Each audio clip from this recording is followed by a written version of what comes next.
Hello my dear students, कैसे हैं आप सभी लोग। Hope you all will be well, all will be fine. तो बच्चों, आज की इस क्लास में we will study about the central force. Central forces क्या होते हैं ये जानेंगे, और सेंट्रल फोर्सेस का फिजिक्स में बहुत इम्पॉर्टेंट रोल है। इससे जो जुड़े हुए अदर पॉइंट्स हैं वो भी बहुत इम्पॉर्टेंट है एग्ज़ाम के लिए। तो सबसे पहले जानते हैं सेंट्रल फोर्सेस क्या होते हैं। तो central forces, you can see these are such forces always these are such forces always have direction towards the fixed point। यानी ऐसे फोर्सेस जिनका direction always have direction towards fix point. अगर किसी force की डायरेक्शन किसी fix point की तरफ है तो वो सेंट्रल फोर्सेस होंगे, या sometimes have directions away from the fix point. Away from the fix point, अगर डायरेक्शन जो है फिक्स पॉइंट से अवे है तो भी सेंट्रल फोर्सेस हैं, और डायरेक्शन अगर फिक्स पॉइंट की तरफ है तो भी सेंट्रल फोर्सेस है। जैसे एग्जांपल में अगर हम एक ये सोर्स चार्ज ले लें, ये हमारे पास में सोर्स चार्ज है और ये आपका टेस्ट चार्ज है। तो अगर ये प्लस है और ये आपका प्लस है तो डायरेक्शन ऑफ फोर्स क्या होगा? डायरेक्शन ऑफ फोर्स होगा सोर्स चार्ज टेस्ट चार्ज को रिपल करेगा, डायरेक्शन ऑफ फोर्स ये होगा। तो आप देख सकते हैं ये जो इलेक्ट्रिक फोर्स है उसकी डायरेक्शन इससे कैसी है? अवे है। इसी तरीके से अगर हम यहाँ पर माइनस ले लेते और इस चार्ज को प्लस ही रहने देते तो डायरेक्शन ऑफ फोर्स कैसी हो जाती? Always towards the source charge. अभी क्या है? Always away from the source charge. तो जो इलेक्ट्रिक फोर्स है वो आपका सेंट्रल फोर्स का एग्जाम्पल है। तो एग्जाम्पल में अगर हम देखें तो इलेक्ट्रिक फोर्स आपका सेंट्रल फोर्स है, इलेक्ट्रिक फोर्स सेंट्रल फोर्स है। ग्रेविटेशनल फोर्स भी आपका सेंट्रल फोर्स है, क्योंकि इसमें भी जो डायरेक्शन होती है वो ऑलवेज टूवर्ड्स आपका जो सोर्स मास होता है।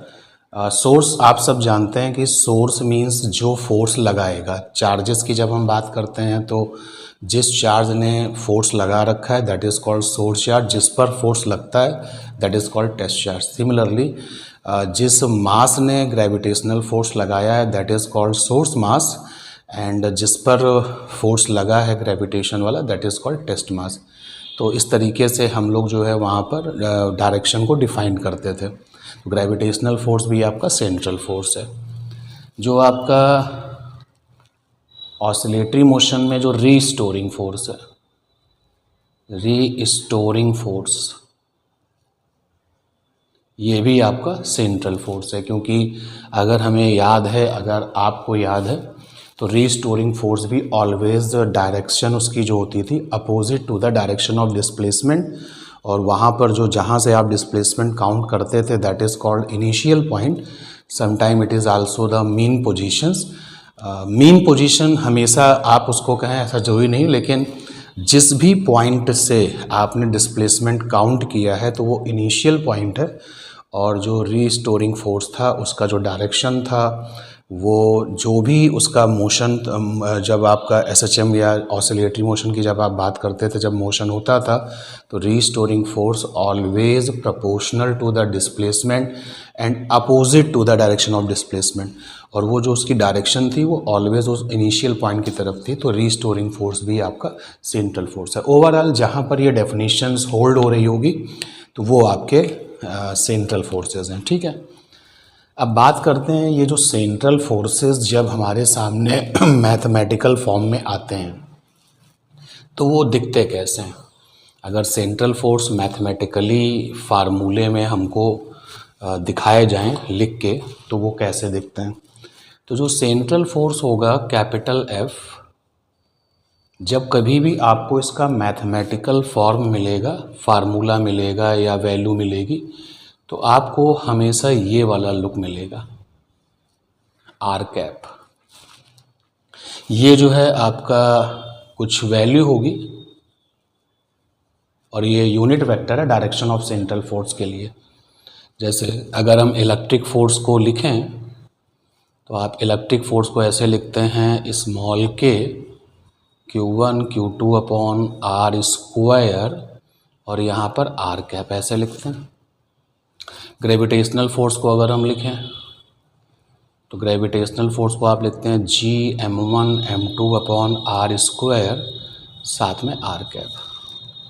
अगर आप रीस्टोरिंग फोर्स को लिखें तो रीस्टोरिंग फोर्स जो है वो आप लिखते हैं माइनस का के, और डिस्प्लेसमेंट को अगर हम आर से लिख रहे हैं तो ऐसे आर और यहाँ पर आर कैप। अगर आप एक्स से लिख रहे हैं तो पोजीशन को अगर आप एक्स से लिख रहे हैं तो फिर वो एक्स हो जाएगा। तो ये इस तरीके का होगा। ये जो रिज़ल्ट है आपका, ये यहाँ पर आपको जो भी मिलेगा वो कुछ देखने में ऐसा होगा, F is equal to constant, और यहाँ पर आर आपका पोजीशन है, आर डिस्टेंस है, जहाँ पर जिस पॉइंट पर फोर्स लग रहा है और जो फिक्स पॉइंट है उनके बीच का जो डिस्टेंस है वो है। तो यहाँ पर आर कैप, और यहाँ पे हम लगा देते हैं आर की पावर n। इसको अगर हम कांस्टेंट को यहाँ पर k से लिख लें तो ये हो जाएगा k आर की पावर n और ये आर कैप।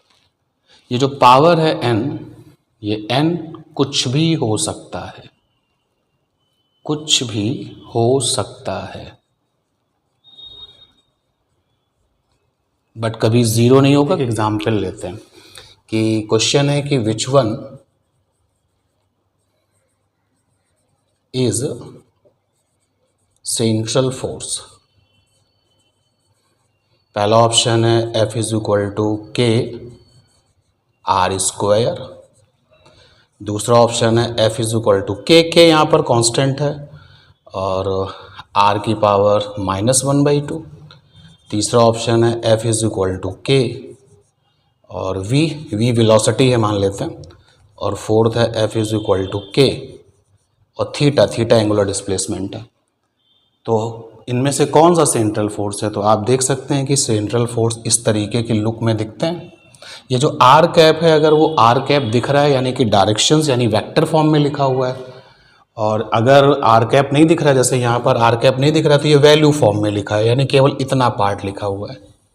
क्योंकि अगर आप देखें तो यहाँ से एफ आर की जो वैल्यू है, ये वाला जो एफ आर है, इसी की जगह पर तो के आर की पावर n लिखा हुआ है, तो ये वैल्यू है उस सेंट्रल फोर्स की।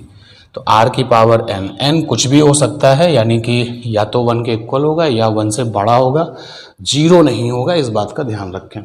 तो ये भी सही है। और सेंट्रल फोर्स में जो ये n है, ये कुछ भी होगा लेकिन 0 नहीं होगा। यहाँ पर जो n है वो कुछ भी हो सकता है, कोई भी वैल्यू आप ले सकते हैं, कुछ भी हो सकता है, प्लस में हो सकता है, माइनस में हो सकता है, बट नेवर बिकम ज़ीरो नहीं होगा, इस बात का ध्यान रखें। ठीक है, तो आई होप आपने सेंट्रल फोर्स के इस कॉन्सेप्ट को, बहुत इम्पॉर्टेंट कॉन्सेप्ट है, ये समझ लिया है। और अब जब कभी फ्यूचर में related to this information if you have a question, then definitely आपका आंसर सही होगा। Thank you. मिलते हैं नेक्स्ट क्लास में इसी तरीके की इन्फॉर्मेशन के साथ। Thank you so much.